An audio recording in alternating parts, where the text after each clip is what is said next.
Assalamualaikum warahmatullahi wabarakatuh. Shalom, Om Swastiastu, Namo Buddhaya, salam kebajikan untuk kita semua.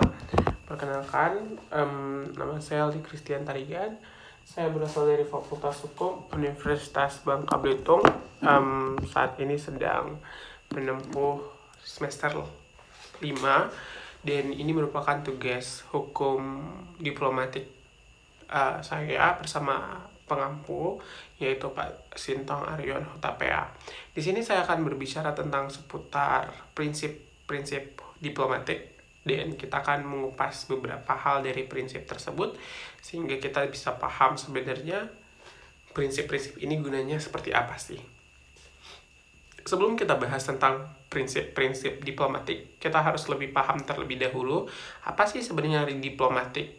Diplomatik itu sebenarnya adalah satu jabatan ataupun bahkan satu tugas ketika seseorang diamanahkan untuk menjadi representatif dari satu negara ketika mereka berada di forum-forum internasional seperti PBB atau bahkan menjadi duta besar misalnya ketika mereka pergi ke luar negeri seperti misalnya menjadi duta besar Amerika Serikat dan lain sebagainya, atau bahkan menjadi konselor ketika mereka ada di negara-negara atau kota-kota di negara bagian dari satu negara misalnya.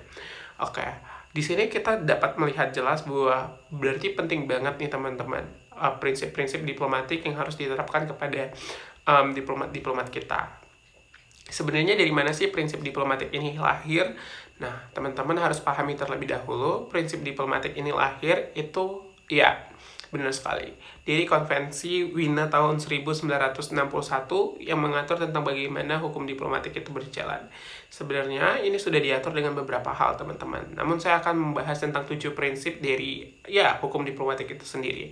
Yang pertama adalah prinsip timbal balik. Gini teman-teman, prinsip timbal balik itu maksudnya adalah ketika diplomat yang dikirim oleh negara pengirim dan diterima oleh negara penerima dan ternyata negara penerima memberikan fasilitas yang cukup baik seperti misalnya menyediakan mobil mewah dan lain sebagainya, maka yang diharapkan adalah negara penerima mengharapkan bahwa duta besar ataupun diplomatiknya juga diperlakukan dengan hal yang sama.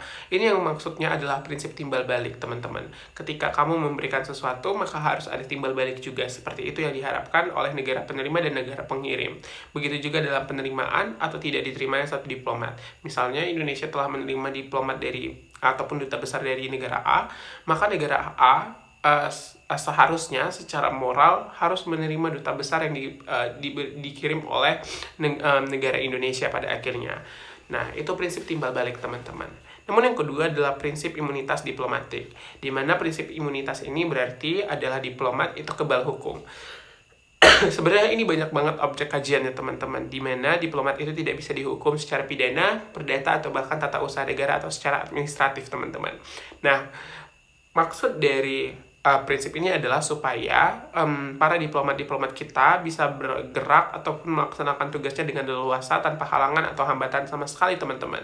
Namun sebenarnya prinsip imunitas ini dibagi 3. Yang pertama adalah prinsip bebas dari hukum pidana, seperti misalnya penjara atau bahkan bebas terkait daripada hukum-hukum yang bergantung dalam satu negara atau yurisdiksi tersebut. Atau 2, ada bebas dari kebal dari hukum perdata dan administratif yang membebaskan mereka dari segala hal tentang keperdataan ataupun urusan administratif, terkecuali ketika mereka mempunyai urusan pribadi teman-teman. Yaps, ketika mereka mempunyai urusan di luar pekerjaan mereka yang mengakomodir tentang mereka harus berurusan dengan hukum perdata, maka mereka harus melakukannya. Namun yang ketiga adalah tentang bebas dari pemeriksaan barang-barang. Jadi teman-teman, kalau kalian mau memeriksa barang-barang diplomat, kalian harus izin terlebih dahulu. Kalian tidak bisa seperti di imigrasi, kalian langsung buka kopernya, tidak. Karena mereka mempunyai hak kekebalan atau hak imunitas untuk tidak diperiksa. Kalaupun mau diperiksa harus dengan izin terlebih dahulu. Namun 2, prinsip imunitas ini sebenarnya adalah dimaksudkan supaya teman-teman diplomat ini lebih baik untuk bekerja pada akhirnya di luar negeri. Namun prinsip ini itu sekaligus menghilangkan yurisdiksi ataupun norma hukum yang ada di dalam domestik atau negara penerima misalnya, sehingga mereka tidak berkaitan dengan hukum yang ada di dalam satu negara penerima. Namun 2, tentang prinsip non grata adalah di mana negara penerima itu berhak untuk menolak satu diplomatik ketika dianggap tidak baik ataupun bahkan bertentangan dengan norma mereka misalnya, atau bahkan tentang ada problem antara diplomatik tersebut. Ini merupakan protes politik yang biasanya dilakukan oleh beberapa negara, seperti waktu itu adalah Brazil yang menolak diplomat dari Indonesia, yang sebenarnya harusnya tidak dilakukan karena itu adalah bentuk penghinaan terhadap diplomat kita ataupun bahkan eksistensi dari Indonesia itu sendiri. Namun yang ketiga adalah ekstrateritorialitas. Nah, ekstrateritorialitas adalah berarti ini mencakup bagaimana rumah-rumah kedutaan, rumah-rumah duta besar ataupun diplomat dan ke kantor kedutaan besar itu merupakan dari teritorial satu negara tertentu. Misalnya ada negara Belanda yang mendirikan kedutaan besar di Jakarta, maka kedutaan besar itu adalah teritorial Belanda. Walaupun tidak secara langsung, secara fisik itu adalah punya Belanda, tapi secara jurisdiksi, maka yang berlaku adalah hukum Belanda. Maka orang-orang Indonesia dilarang untuk masuk sembarangan ke dalam dan kawasan itu sebenarnya. Namun tiga, tentang tidak bercampur. Nah, di sini tidak bercampur adalah berarti diplomat dilarang untuk mencampuri urusan dalam negeri negara penerima, teman-teman. Jadi diplomat itu hanya bisa menjalankan tugasnya seperti menjadi representatif dari satu negara atau bahkan menjalankan tugas negosiasi dan lain sebagainya. Sehingga mereka tidak harus ataupun tidak diwajibkan atau bahkan harusnya tidak terlibat langsung dalam kebijakan-kebijakan dalam negeri oleh negara penerima sebenarnya, teman-teman. Namun ketiga, tentang kebebasan komunikasi. Di sini kebebasan komunikasi itu maksudnya apa sih, teman-teman? Nah, kebebasan komunikasi yang dimaksud dalam prinsip ini adalah berarti diplomat itu bebas untuk melaksanakan ataupun berkomunikasi dengan rahasia yang hanya mereka tahu dan tanpa disadap ataupun mendapatkan perlindungan supaya mereka tidak tidak dilacak dan lain sebagainya agar percakapan tersebut rahasia.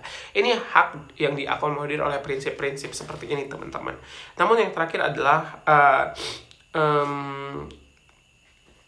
prinsip menjunjung tinggi peraturan negara penerima. Nah, walaupun teman-teman sebenarnya secara prinsip diplomat kita tidak berkaitan atau bahkan tidak bersinggungan dengan hukum dalam negeri di satu negara ketika mereka dikirim ke satu negara tersebut, tetapi mereka diwajibkan nih, teman-teman, untuk menghormati hukum-hukum tersebut. Misalnya, tidak melanggar norma-norma yang ada dalam negara tersebut, sehingga mereka harus menaatinya pada akhirnya.